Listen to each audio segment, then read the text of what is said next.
নবীর কথা মানা খুব কঠিন কি? কি বলেন, খুব কঠিন কি? সব আসান। আপনি মানবেন, আপনার ফায়দা হবে। আপনি জিন্দেগিতে আনবেন, আপনার উপকার হবে, ইহ জগতে এবং পরজগতে, দু জায়গায় আপনার কামিয়াবি হবে। যেমন একটা আপনাকে কথা বলতে শোনো, দুটোই আপনার ফায়দা হবে।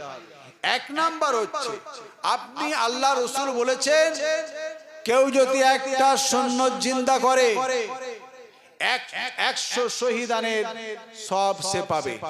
করা সুন্নত, একটা সুন্নত জিন্দা যদি করে, সেটা আপনার বাথরুমে ঢোকার আগে যদি বাম পা দিয়ে ঢোকেন আর ডান পা দিয়ে যদি বার হন, এটা একটা নবীর সুন্নত।